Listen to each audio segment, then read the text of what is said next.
4T, un programa de análisis en donde escuchamos las distintas voces que forman el quehacer político, conducido por Jerónimo Flores en una mesa de discusión con expertos. Hola, ¿qué tal? Buenas tardes. Le damos la mejor de las bienvenidas a este su programa de Ecos de la 4T. Como siempre, qué gusto poder saludarlos a todos ustedes. Esperamos y le deseamos que en donde quiera que se encuentre, esté teniendo una muy bonita tarde. Hoy es jueves, día de Ecos de la 4T. Y estamos transmitiendo desde la ciudad de Guadalajara, Jalisco. ¿Sí? ¿Escuchó bien? Desde Guadalajara, capital de Jalisco. Lo hacemos convencidos de que si alguien ahora tiene algo que decir o que hablar, este es el mejor momento. En la conducción, Jerónimo Flores González, y en la producción, Víctor, Jorge, Diego y Pamela, a quienes saludo, se los llevaremos a todos ustedes con el mejor de los gustos. Mire, lo invitamos a que se quede con nosotros. Todos los integrantes del equipo, por supuesto ya conocidos por usted, les hemos preparado un muy buen programa. Gracias, muchas gracias por brindarnos su atención y por apoyarnos. En un momento, comenzamos. Bien, miren, ya para este programa, como todas las semanas, para su participación, contamos en el estudio con la presencia del profesor Gabino Berumen. Profesor, buenas tardes, ¿cómo está? Muy bien, muy buenas tardes, licenciado Jerónimo, y bueno, reincorporándonos a unas actividades que siempre son muy gratas compartir con estas reflexiones en Ecos de la 4T. Muchas gracias, profesor. Sí, lo extrañamos y, por supuesto, siempre sus reflexiones, sus comentarios muy puntuales y nos da gusto que nos da cuenta, después de haber tenido ahí unos 2 espacios de programas para hacer algunas actividades de carácter personal. Sí. Pues ya, de nueva cuenta esté aquí con nosotros. Estamos de nueva cuenta con muchos bríos. Oiga, profesor Gabino, pues fíjese que estamos ya prácticamente cerrando el año, ya bien metidos en este puente Guadalupe Reyes y en plenas posadas. Sí, ya casi. Es inevitable, ya estamos en esto. Día 16, a partir del día 16 empiezan las posadas y luego pues todo lo que tiene que ver con el festejo ya de la cena de Navidad. Claro. La propia Navidad, que sin duda para los niños es algo maravilloso. Sí. Y también para nosotros los adultos, porque nos hace recordar nuestra infancia y como siempre debemos de mantener esa alegría y ese interés por vivir esos aspectos tan significativos para la vida social, independientemente de que se vea una comercialización indiscriminada. Pero el espíritu de la Navidad encierra otros aspectos, la familia, los amigos, claro, la convivencia. Entonces hay que darle ese espacio al espíritu para que se vivifique, para que se reconforte, para que tenga expectativas de que el siguiente año tiene que cerrar bien el año. Tiene que ser con el mismo interés. Y cerrar bien. Por supuesto. Oiga, profesor, entonces le decía que con el abogado Eduardo Montaño veníamos haciendo un recuento de lo que lo que ha sido motivo de reflexión en los programas, pues, de Ecos de la 4T y de lo que consideremos que ha sido muy importante y que ha marcado este año la vida política, económica y social aquí en nuestro país. Yo comentaba pues con Eduardo que sin duda pues ya 5 años de este gobierno de la transformación y pues parece ser que pinta, ¿no?, para un nuevo destino para México. Sin duda. Sí, creo que el presidente de la República, Andrés Manuel López Obrador, ha venido haciendo un desempeño muy ejemplar en estos 5 años y creo que va a cerrar también muy bien su sexenio y sobre todo que no tiene visos de de lo que en el pasado se vivía, que eran los aspectos que ponían a temblar a la economía. Y cada que se avisoraba que finalizaba un sexenio, todo mundo estaba ya hasta especulando porque el siguiente año iba a ser pues de una devaluación, por lo tanto la especulación en la comercialización de los productos era pues muy significativa. Entonces ahora no, una de las cosas que ha tenido este gobierno es mantener una estabilidad cambiaria, una estabilidad económica, una estabilidad laboral, una estabilidad social y también una estabilidad política. Entonces, este 2023 pues empezó a tambor batiente en principio porque se hablaba de quiénes iban a ser los posibles precandidatos a la presidencia por parte de el Movimiento de Regeneración Nacional y pues las luminarias se enfocaban al propio Marcelo Ebrard, exsecretario de Relaciones el exsecretario de Relaciones, las luminarias o los reflectores también para Adán Augusto, y pues la verdad es que también empezaba ya a verse muy consistente el asunto de la doctora Claudia Sheinbaum. Entonces eran 2 varones y una mujer. Entonces la salida de Adán Augusto de la Secretaría de Gobernación y el arribo de una mujer como Luisa María Alcalde, ¿sí? También eso causa un efecto importante para la vida política del país, porque hoy por hoy se ve que las mujeres están teniendo un papel predominante en la política nacional. ¿Y eso qué significa? Que pues es tiempo de las mujeres. Sí. Y llegado el momento en que asuma su responsabilidad como tal Claudia Sheinbaum, pues sin duda que le va a dar ese toque que siempre tiene la mujer para actuar en consecuencia en el hogar, en la empresa, en la política. Entonces yo creo que se va a dar un paso muy interesante. Entonces en lo político, el hecho de la llegada a la precandidatura y muy probablemente la candidatura de Claudia Sheinbaum por los partidos de la coalición, lo consideramos como uno de los sucesos más significativos. Para mí eso es uno de los aspectos también muy, muy determinantes, porque se está enfocando la participación de la mujer muy, muy consistente. Oiga, profesor, en lo social yo comentaba que ha sido motivo de reflexión un hecho sin precedente, los años recientes, como es pues el dato muy significativo de entre 5 o 9 millones de mexicanos que logramos sacarlos de una situación de pobreza extrema. ¿Qué nos puede decir con respecto de ese punto? Sí, el asunto tiene que ver con algunos factores determinantes. Uno es el hecho de que hoy por hoy México es uno de los países con menos desempleo en el mundo. El otro aspecto es la canalización de los programas sociales.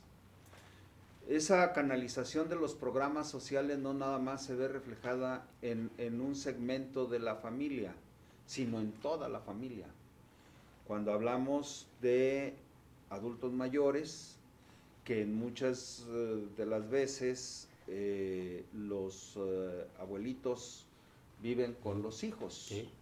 entonces ya no son una carga, son elementos que están contribuyendo al proceso de desarrollo económico de la familia, de la sociedad.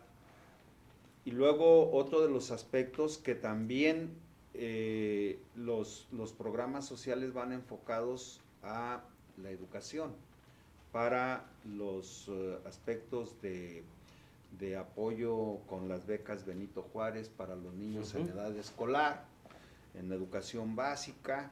Hoy por hoy también podemos referir que los jóvenes de educación media superior también tienen una cobertura de beca universal para que se vea reflejado en su proceso formativo.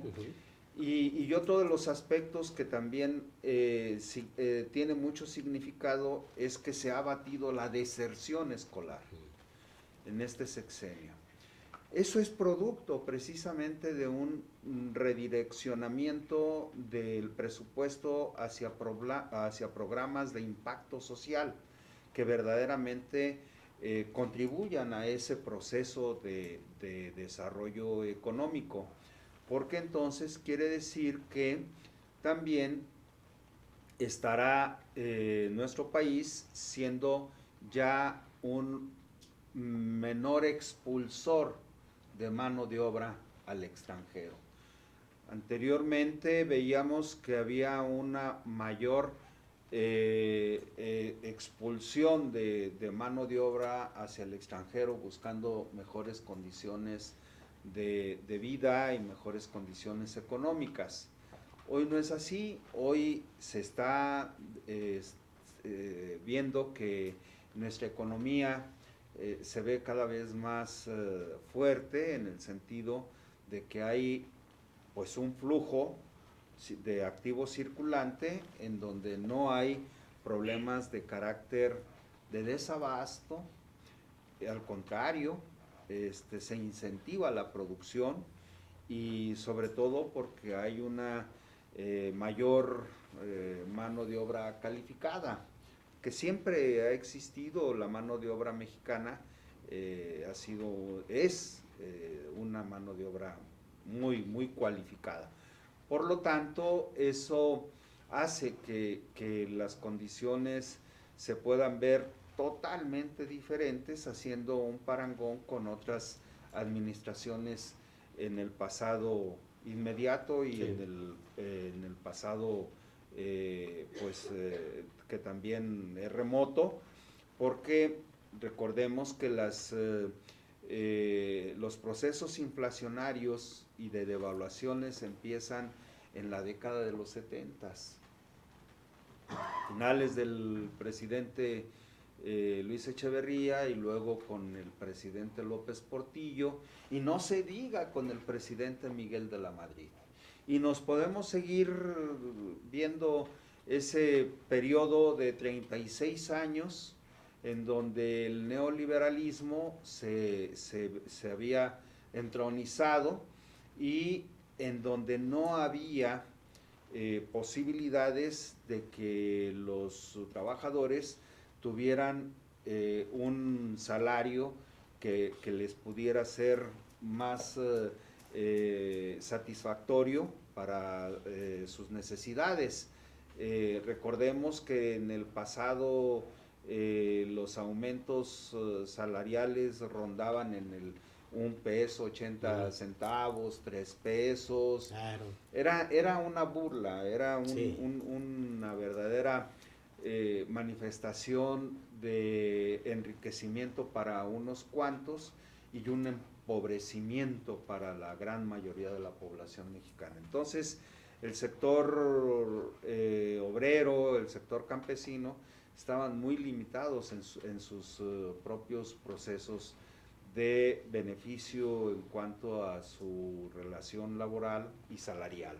Entonces, eso sin duda se ha venido mejorando, porque el salario que iniciará el próximo enero será alrededor de los 250 pesos. Aquí 300. Aquí 300 y fracción en la zona fronteriza. Sí. Entonces, si nosotros hablamos de todos esos aspectos, contribuyen precisamente a la mejoría económica en cada una de las familias mexicanas. Entonces, eso hace posible que nosotros sintamos un orgullo de tener un presidente con esa emoción social. Otro rubro que pues creo que debemos también de destacarlo, tiene que ver con las grandes obras de infraestructura. Sin duda. El actual gobierno se inició con la inauguración del Felipe Ángeles Zelaifa. Sí. Y bueno, pues ahí viene ya también el Tren Maya y el tren acá en el Istmo. Transísmico. Sí, pero también hay que darle crédito a Rocío Nale. Acá en la Olmeca. En la refinería Olmeca. Sí, tienes razón. Hay que darle crédito a Rocío Nale porque fue una servidora pública muy completa. Sí. A tal grado de que como secretaria de Energía,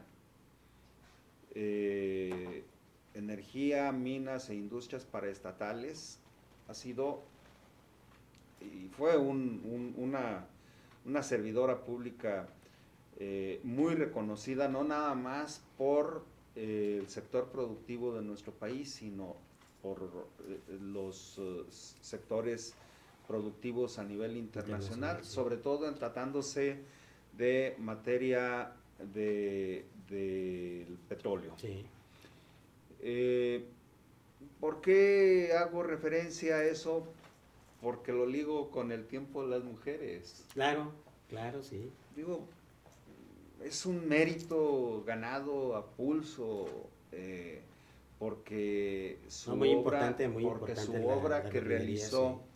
La obra que realizó, la última que se había realizado era la de Salina Cruz y la penúltima de Cadereyta, por allá en los tiempos de López Portillo. Entonces, más de 40 años que no teníamos un proceso de infraestructura de esa magnitud. Entonces, esa refinería que va a tener ya en sus primeros trenes de refinación para este principio de año, en donde ya se va a ver cuántos millones de crudo de barriles se van a procesar. Entonces, se calcula que va a ser muy importante porque van a ser pues una refinería que puede competir con cualquiera de las refinerías del mundo. Sí. Entonces, ese hecho y el haber comprado Deer Park, la de Texas, en Estados Unidos. Sí. Entonces fue en ese periodo donde estuvo Rocío Nale, y que sin duda va a ser la próxima gobernadora de Veracruz, pero su trabajo fue muy, muy satisfactorio porque en tiempo récord se logró hacer esa refinería en alrededor de 3 años y medio, 4 años. Y con pandemia. Con pandemia. Entonces quiere decir que esa mujer en pandemia no dejó un solo día de trabajar. Sí, tiene razón. Y eso es encomiable por la labor que es también de el que el presidente a todos sus colaboradores los estimula y los está siempre haciendo que rindan al 100% de su capacidad.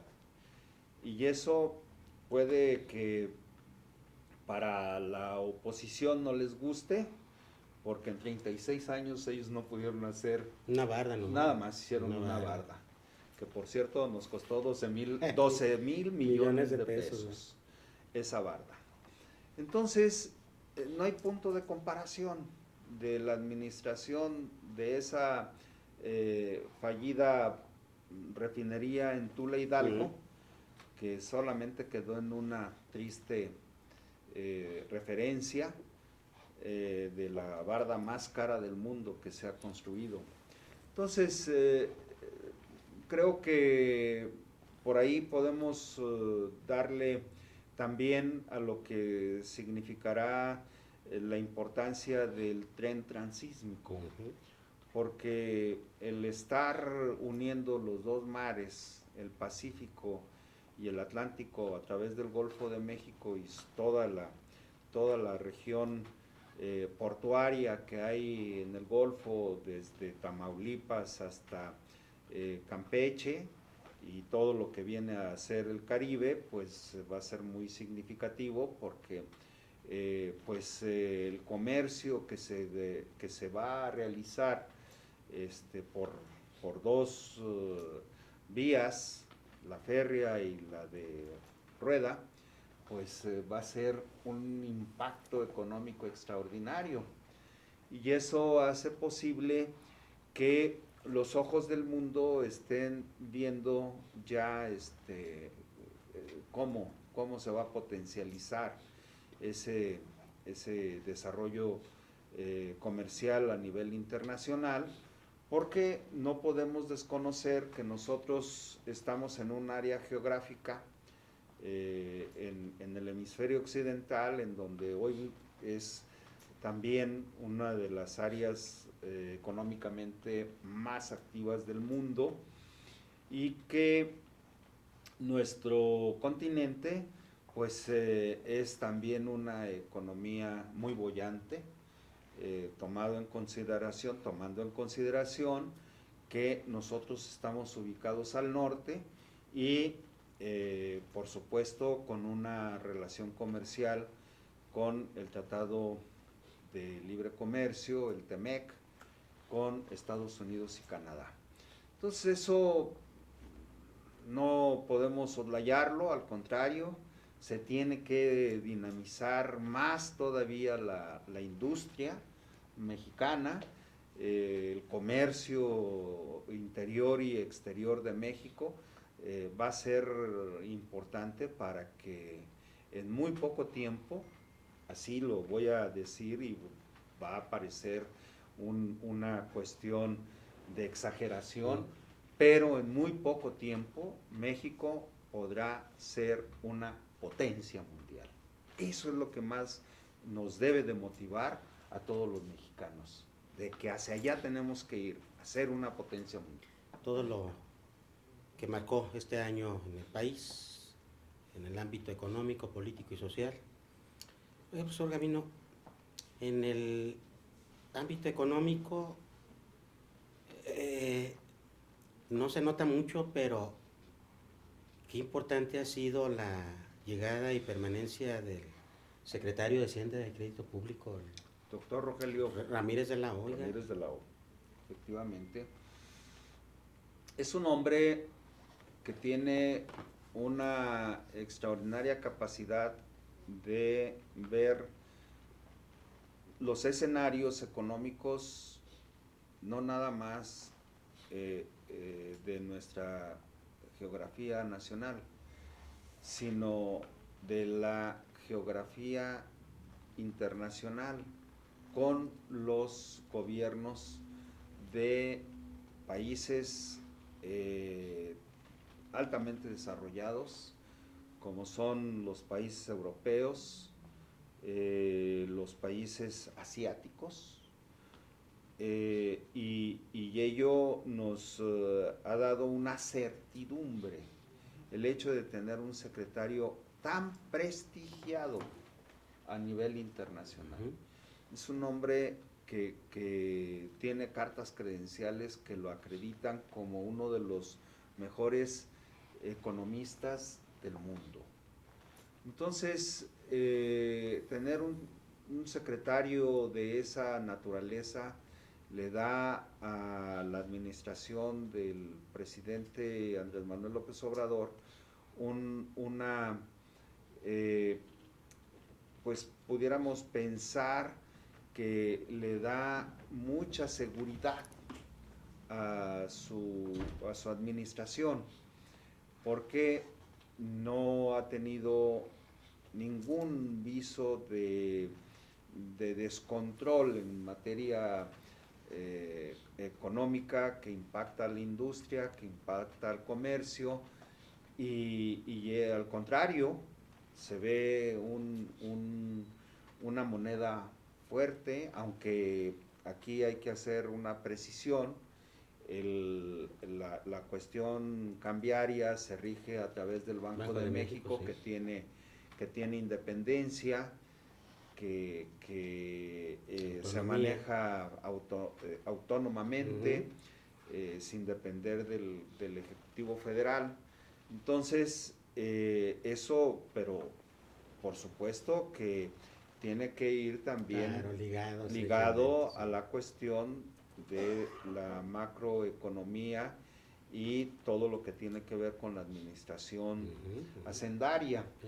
Entonces, no creo yo que pueda haber vaivenes en el futuro inmediato. Al contrario, el presidente Andrés Manuel López Obrador va a dejar una economía sana, va a dejar una moneda fuerte. Ya lo mencionábamos en el segmento pasado, que hoy por hoy el peso es una de las monedas más apreciadas, porque también el peso en su relación de intercambio con el dólar, pues se ha mantenido. Claro. Se ha mantenido, y no es que sea por obra y gracia de la casualidad. Eso tiene un aspecto muy bien definido en cuanto a los que están manejando las finanzas de nuestro erario, y esas finanzas, pues cuando se manejan con pulcritud, dan buenos resultados, y los resultados se están viendo en todas las obras importantes. Ya lo mencionábamos también fuera del aire, el hecho de que se están haciendo obras de infraestructura hidráulica muy importantes, que en este mismo mes se va a inaugurar la presa Cuchillo 2, que va a satisfacer las necesidades de la población de Nuevo León, y particularmente de la zona metropolitana de Nuevo León, que es Monterrey, Guadalupe y algunos otros municipios conurbados. Entonces, hay otra que se va a inaugurar, otra presa muy importante en el estado de Sinaloa. Entonces, se están haciendo obras de infraestructura hidráulica muy importante, que a diferencia de lo que los malquerientes del obradorismo decían, que se estaba olvidando del norte, no, ahí están las obras de infraestructura para satisfacer las necesidades de todos los que habitamos en el occidente y en el norte del país, porque uno de los argumentos era de que nada más estaba volteando al sureste o al centro. Entonces, no, todo creo que va a dejar un país equilibrado. Hay una boyante industria en el norte del país, hay un aspecto muy, muy bien definido en cuanto a todo lo que tiene que ver con el desarrollo socioeconómico y cultural del sur-sureste, porque el Tren Maya va a tener un significado muy importante por el atractivo de la zona, sobre todo de la zona maya, que tiene muchas características de haber sido en su momento histórico uno de los emporios más importantes de esa civilización maya en el sur-sureste, que se extendió no nada más en la península de nuestro país, de la península de Yucatán, sino que se extendió hacia el centro, hacia Centroamérica y una parte importante de la región suramericana. Entonces, ese desarrollo que va a existir en esta parte del sur-sureste, pues también va a potencializar económicamente a esas entidades que van a ser muy, muy beneficiadas, como son obviamente Tabasco, Campeche, Yucatán, Quintana Roo, Chiapas y Oaxaca. Claro. Entonces va a ser algo muy sustantivo en cuanto a este desarrollo social y económico que le va a dar una mayor grandeza a nuestro país, sin duda. Ha sido motivo de polémica y muy criticado por la oposición, sobre todo, la participación de las Fuerzas Armadas y del Ejército en las actividades del país, y desde luego, pues, por ley tienen que participar, ¿no? Claro. Pero le pregunto yo, ¿cómo ve a las Fuerzas Armadas en la participación del desarrollo del país, las encomiendas y tareas que le ha dado el Ejecutivo, el presidente del país? Han sido muy importantes porque una de esas tareas que tiene como encomienda las Fuerzas Armadas es contribuir al desarrollo de la propia infraestructura que se le demande. Y esa infraestructura se ve reflejada pues en el AIFA primeramente, ahí se ve reflejado también en estos asuntos del tren transísmico, en el tren Maya, Sí. en el tren Maya, En el aeropuerto de Tulum. En el aeropuerto de Tulum, y sin duda que yo prefiero ver a un ejército ocupado y no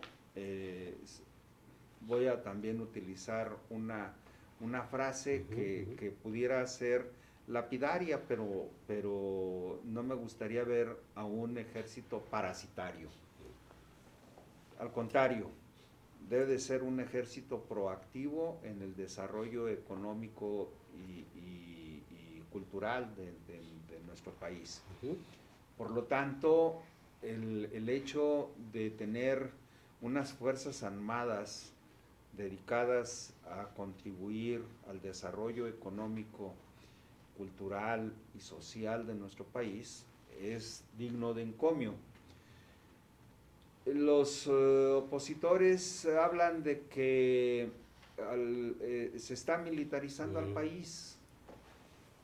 Yo, en todo este periodo que lleva el periodo de la Cuarta Transformación, no he visto una sola represión del ejército hacia la población. Una sola, no la he visto. No he visto patrullando al ejército en toque de queda. ¿El toque de queda qué es? A una determinada hora nadie sale de su casa. Ese es un toque de queda que impone una dictadura y una fuerza castrense, una fuerza militar. ¿Quién se le opone a un militar? Creo que nadie en su sano juicio. El sano juicio nos diría que estaríamos condenados a tener pues represiones brutales hasta pérdida de la vida. Sí, inclusive. Entonces, yo no he visto que haya ese tipo de acciones de un toque de queda, no he visto tampoco ese patrullaje de las Fuerzas Armadas, no he visto que los militares se desborden para estar teniendo cuotas de poder. esas cuotas de poder que tenían antes, era que a un general le daban una gubernatura, les daban posiciones en el Senado de la República, Sí. les daban posiciones en la Cámara Baja, en la Cámara de Diputados Federal, en fin, para tenerlos contentos. Y también otro de los aspectos que era muy significativo del pasado era que les daban muchas prerrogativas económicas, un presupuesto económico exagerado, entonces había que tenerlos contentos a los militares. Hoy yo siento que están más reconocidos que en el pasado por la razón que estamos mencionando, que están contribuyendo a este proceso de desarrollo de la infraestructura que se requiere.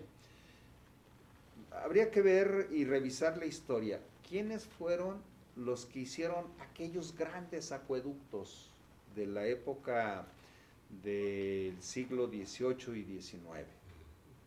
Esos grandes acueductos precisamente se llamaban así acueductos porque eran los que por donde llegaba el agua a las grandes ciudades. Y eso cuando vamos, o simplemente aquí por la Autónoma, Sí. o simplemente cuando va uno a otras ciudades del centro, como a Querétaro, o Morelia. Morelia, vemos esas grandes obras, pues lo hicieron gente que estaba vinculada con el ejército. Entonces, hoy que tenemos unos ingenieros militares dedicados a ese proyecto de estar creando fuentes importantes de empleo y de infraestructura, hombre, pues hay que aplaudirles. Sí. Y en ese sentido, pues yo no veo que haya una militarización como quieren hacernos creer. Si mal no recuerdo, en este año también, por primera ocasión, por parte de este gobierno, la transformación, y en particular del titular del Ejecutivo, el presidente del país, hizo el planteamiento de una nueva corriente del pensamiento, el humanismo mexicano. Sí.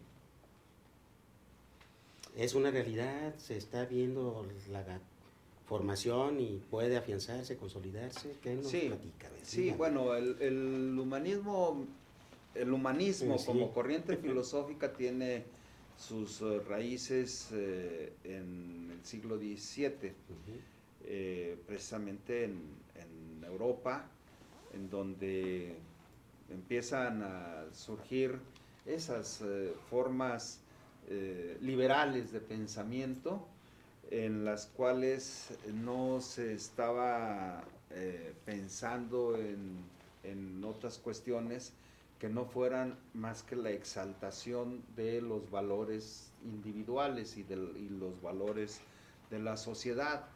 Entonces, cuando hay esos aspectos que nutren el pensamiento, que nutren la capacidad del individuo, del sujeto, a ser más creativo, a ser más pensante, pues evidentemente que esa corriente va a tener una expansión en la sociedad en general.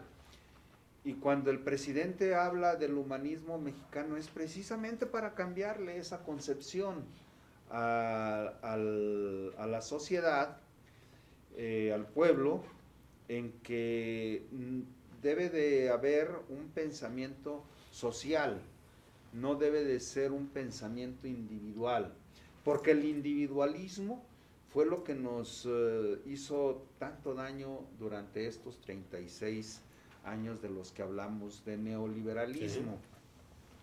Sí. ¿Y qué es el neoliberalismo? Pues es la entronización de un capitalismo salvaje. El liberalismo económico tiene otras conceptualizaciones de la libre empresa, de fomentar la capacidad del individuo a ser más emprendedor, y se liga precisamente con este concepto de humanismo para que el individuo no nada más esté pensando de manera personalísima, individual, sino que debe de estar pensando en la sociedad. Y eso va a traer como consecuencia el que seamos cada vez más solidarios. El humanismo mexicano debe de conllevarnos a la solidaridad de todo el entorno, en el trabajo, en la familia, en la comunidad, para que estemos pensando en cómo vamos a ser mejores cada día, pero no como un individuo de decir, es que yo soy el más, que tiene mayores capacidades que los demás. No. Junto con ello, hay que estar haciendo esa derrama de conciencia social para que todo mundo estemos empujando la carreta y todo mundo podamos subirnos a ella. Claro. Que no nada más sea el que va de cochero, ¿no? Y todos los demás empújenle. Y ya cuando empieza a agarrar vuelo la carreta y nos vemos. No, todo mundo tenemos que ir enfocados a ese fin del desarrollo de la sociedad, el desarrollo del pensamiento de todos los que conformamos el núcleo humano de esta sociedad, y yo siento que el presidente hacia allá es a donde está enfocando sus baterías, en el sentido de que va a estar prohijando siempre que esta corriente de pensamiento permee en todos los estratos sociales. Por eso es que hemos tenido también la extraordinaria capacidad de que más de 5 millones de mexicanos hayan podido salir de lo que se denomina la pobreza. Entonces, hoy sentimos que todos los núcleos sociales son más conscientes de su deber, de su participación en los procesos de transformación, de cambio de una comunidad. Entonces, cada vez se hace con esta corriente de pensamiento, cada vez más se hace más comunidad. Sí. Se tiene más enfoque a lo colectivo, no al individualismo. Entonces, ello nos va a hacer que esta corriente de pensamiento siga campeando en el ánimo, porque es una corriente que el humanismo se ve reflejado en todos los aspectos, no nada más hablando de lo político, se ve reflejado también hasta en las diversas religiones que hay. ¿Qué es lo que habla el presidente? De a quién reconoce como uno de los más grandes líderes del mundo. Pues reconoce al Papa Francisco, porque el Papa Francisco es un hombre que prodiga esa bondad de servir. Claro. Entonces, el servicio hacia la comunidad es lo que nos debe de hacer cada vez más grandes para poder superar cualquier escollo. Yo siento que hoy las familias encuentran mejores condiciones.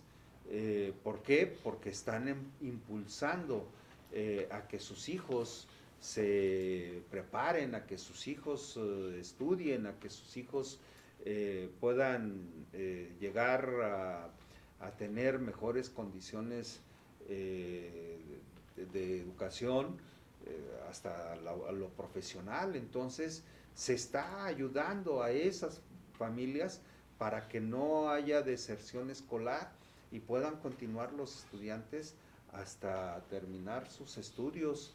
Entonces, yo creo que esta forma de estar inculcando el presidente de la República y hablar de esta corriente de pensamiento del humanismo mexicano hace que todos nosotros creamos que verdaderamente y nos creamos verdaderamente como un pueblo que sí podemos lograr esta tan anhelada transformación.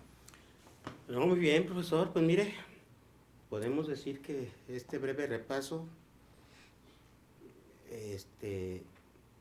perfectamente ilustra todo lo que es este gobierno, la transformación, y que parece ser que vamos caminando, ahí se va caminando. Sí. Y se va por buen sendero. Sí, y es que el paso del presidente fue muy consistente desde que inició hasta ahorita. Y no va a aflojar el paso. Queda un año que va a ser, que todavía lo va a hacer dos. Sí, porque él está trabajando en ese sentido de que su sexenio no nada más se vea como de 6 años, sino que se vea dobleteado. Entonces, sí. Hay cuestiones que nos parecen chuscas, pero no. Se ve reflejado en todo lo que se hizo en estos 5 años que lleva, y que todavía le queda un piquito y se va a ver muy bien cerrado ese círculo de trabajo, porque aun cuando él dice que ya está chocheando, lo dice por darles en la nariz a sus odiadores, pero la verdad es que si esto hizo hoy, que tiene 70 años de edad, y que en el 2006... Sí, ¿cuántos años no tendría? 50 y tantos. 50 y tantos años, ¿qué tanto pudo haber hecho más? Pues yo creo que lo triple. Claro. Pero bueno, hoy las condiciones son esas. Oiga, profesor, pues mire, quiero agradecerle muy encarecidamente, pues, porque nos ha estado apoyando en todos sus programas durante todo el año, y desde luego que con todo el ánimo esperar que el próximo sigamos con este proyecto. Sí, porque a mí me entusiasma mucho el hacer estas reminiscencias, claro, y hacerlos como esa resonancia de los ecos sí, de la 4T, de la cuarta transformación. Así es de que aquí estaré. Muchas gracias, ¿no? Pues nos con mucho gusto. Viendo. Y es que de esta manera hemos llegado a una transmisión más de su programa de Ecos de la 4T, y como consecuencia también transmisiones por este año del 2023. Les agradecemos su presencia y que nos haya sintonizado. Les deseamos que en esas épocas navideñas, fiestas decembrinas, sea lo mejor para ustedes, que haya muy buena convivencia en familia. Todo el equipo de Ecos de la 4T les desea que tengan unas excelentes fiestas decembrinas, y nos estaremos viendo hasta el próximo año. Gracias. Felicidades. Felicidades.